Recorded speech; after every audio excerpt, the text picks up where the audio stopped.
Yesus Kristus. Kita bersyukur hingga pada saat ini kita masih diberikan kesehatan dan kekuatan. Saudara-saudara yang dikasih, sebelum kita mendengarkan kebenaran firman Tuhan kita, mari kita bersatu dalam doa. Kami Bapa, Putra, Roh Kudus, Allah yang Esa. Amin. Tuhan Yesus yang baik, kami mengucap syukur hingga pada saat ini Tuhan, Kau boleh melimpahkan kesehatan, kekuatan, anugerah yang datangnya daripada Tuhan. Bapa yang baik, pada kesempatan ini kami rindu mendengarkan kebenaran firman-Mu. Berkati pikiran hati kami Bapa, biarlah kami boleh tertuju dan fokus panjang mendengarkan kebenaran firman-Mu. Terima kasih Bapa yang baik. Nama Yesus kami berdoa dan mengucap syukur. Amin. Bapa, Putra, Roh Kudus yang Esa. Amin. Baik, firman Tuhan yang datang kepada kita hari ini terambil dalam Injil Markus pasal 1 ayat 35 sampai dengan ayat 39. Demikian firman Tuhan. Yesus mengajar di kota-kota lain. Pagi-pagi benar, waktu hari masih gelap, ia bangun pergi keluar. Ia pergi ke tempat yang sunyi dan berdoa di sana. Tetapi Simon dan kawan-kawannya menyusul dia. Waktu menemukan dia, mereka berkata, "Semua orang mencari engkau." Jawabnya, "Marilah kita pergi ke tempat lain, ke kota-kota yang berdekatan, supaya di sana juga aku memberitakan Injil. Karena untuk itulah aku datang." Lalu pergilah ia ke seluruh Galilea dan memberitakan Injil dalam rumah-rumah ibadat mereka dan mengusir setan-setan. Amin. Saudara-saudara yang terkasih dalam Tuhan kita Yesus Kristus, kita melihat bagaimana Injil Markus ini pada ayat pertama sampai dengan ayat terakhir, yaitu ayat 45. Di sini menampilkan bagaimana pelayanan Yesus. Di sini disajikan pada ayat pertama sampai ayat ke-8. Di sini berbicara tentang Yohanes Pembaptis, kemudian dilanjutkan dengan pembaptisan Yesus, kemudian pencobaan Yesus di padang gurun, kemudian Yesus memanggil murid-murid yang pertama, kemudian dilanjutkan dengan pelayanan-pelayanan Yesus. Nah, saudara-saudara yang terkasih dalam Tuhan kita Yesus Kristus, di sini kita boleh melihat dari ayat 21 sampai ayat yang ke-45. Di sini Yesus sangat sibuk sekali dengan pelayanannya. Pada masa itu orang Yahudi boleh mengajar pada usia 30 tahun. Di sini Yesus baru melakukan pelayanannya, tetapi sudah banyak sekali orang-orang yang mencari dia. Di sini ayat firman Tuhan yang datang kepada kita hari ini, di sini juga menampilkan bagaimana Yesus menyembuhkan orang sakit, mengajar di Bait Allah. Nah, hal yang menarik dari pembacaan kali ini yaitu di ayat 35. Pagi-pagi benar, waktu hari masih gelap, ia bangun dan pergi keluar. Ia pergi ke tempat yang sunyi dan berdoa di sana. Bayangkan di tengah kesibukan Yesus, dia di pagi-pagi benar dia meluangkan waktunya untuk berdoa. Nah, di sini Yesus ingin mengajarkan kepada kita bagaimana dia sendiri mengimbangi kehidupan sosial dan kehidupan spiritualnya.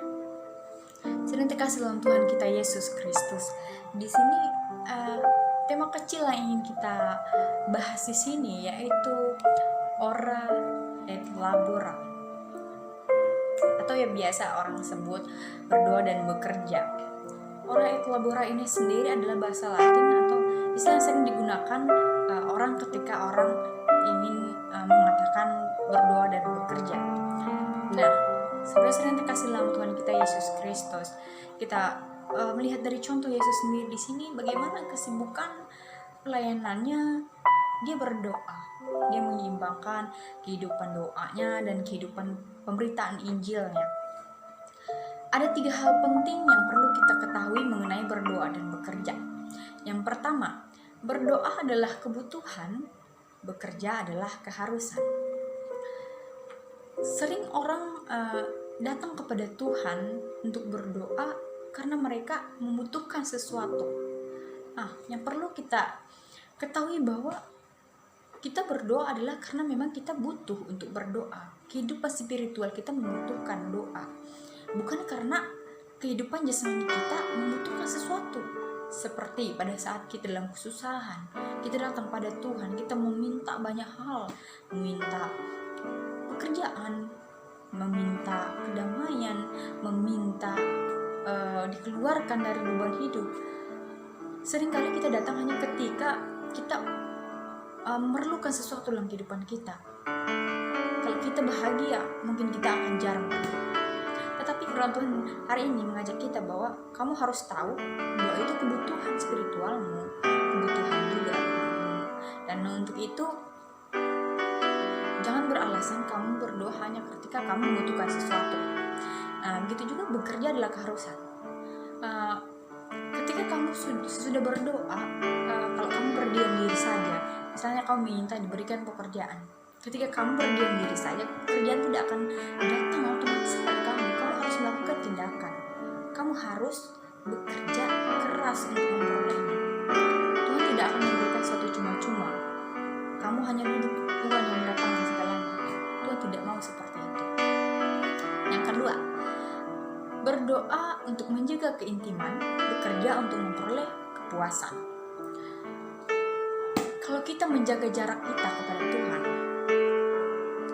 2 hari saja kita nggak berdoa, yakinlah bahwa kita akan merasa kekosongan dalam diri kita. Mungkin kita sudah sedikit jauh melangkah dari Tuhan. Mungkin kita sudah meninggalkan Tuhan beberapa langkah. Berdoalah untuk menjaga kamu, untuk tidak menjauh daripada Tuhan. Hubungan intimmu itu harus kamu jaga dengan Tuhan, karena ketika kamu sudah mulai melangkah pergi dari Tuhan, kamu akan tergiur dengan kehidupan duniawi. Begitu juga hubungannya dengan bekerja untuk memperoleh kepuasan. Ketika kamu berhubungan baik dengan Tuhan, seluruh pekerjaanmu kamu akan merasakan kepuasan. Saya mencapai hal terbaik yang bisa saya lakukan karena pertolongan Tuhan. Seharusnya kita berkata seperti itu ketika kita bekerja. Ketika kita berhubungan baik dengan Tuhan, Tuhan akan menjadikan pekerjaan kita, hasilnya nanti kita akan merasa sangat puas. Berbeda halnya ketika kita mengandalkan kekuatan kita. Ketika kita sudah jauh dari Tuhan, kita mencapai kesuksesan sebesar apapun, kepuasan diri kita adalah kepuasan yang fana. Tetapi ketika Tuhan yang bekerja dan dalam setiap pekerjaan kita, percayalah kepuasan yang kita nikmati bukanlah kepuasan sementara, tapi kepuasan yang berlipat kali ganda. Yang ketiga, berdoa untuk menjaga kefokusan, bekerja untuk meraih keinginan. Seringkali kita gagal fokus ketika kita ingin melakukan ini, ternyata kita melakukan hal lain. Kenapa? Karena kamu kurang berdoa. Ketika kehidupan doamu baik, Roh Kudus akan berdiam diri di dalam kamu. Dia akan menjadi alarm bagimu untuk mengingatkan kamu untuk tetap fokus pada hal yang ingin kamu gapai. Contoh, ketika kamu ingin pergi ke mall untuk beli baju, ketika kamu sampai di sana, kalau kamu memang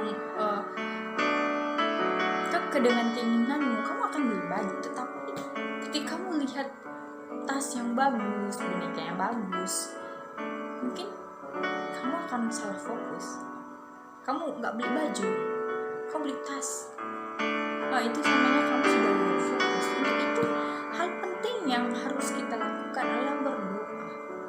Karena dengan berdoa, Roh Kudus berdiam diri di dalam kamu akan tetap fokus pada hal yang ingin kamu. Saudara-saudara yang terkasih dalam Tuhan kita Yesus Kristus, pada kesempatan ini firman Tuhan ingin menyampaikan 3 hal penting bagi kita. Yang pertama, berdoa adalah kebutuhan, bekerja adalah keharusan.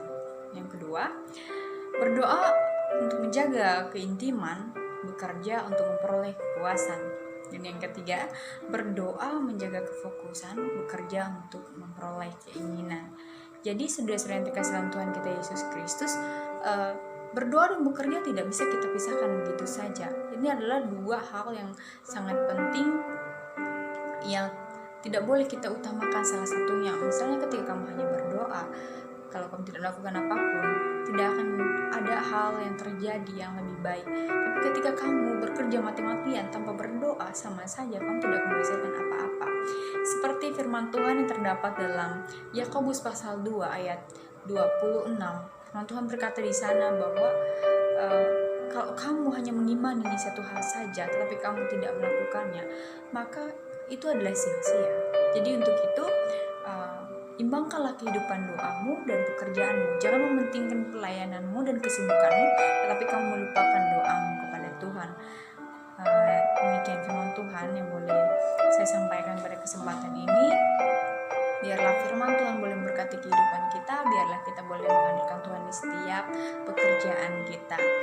Demikian firman Tuhan, sebelum kita dalam doa, dan nama Bapa, Putra, dan Roh Kudus yang Esa. Amin. Tuhan Yesus yang baik, yang mengucap syukur pada kesempatan ini, kami boleh tetap diberkati oleh-Mu, kami boleh mendengarkan kebenaran firman-Mu. Ajarkan kami Bapa untuk selalu mengandalkan kekuatan-Mu, dan kami melakukan pekerjaan kami sesuai dengan yang kami mampu. Kami menyerahkan semua apa yang ingin kami rencanakan, biarlah itu semua boleh terjadi dalam nama-Mu, dan biar kami boleh berusaha dan bekerja semampu kami. Terima kasih Bapa, terima kasih Tuhan kami, dalam Bapa, Putra, dan Roh Kudus.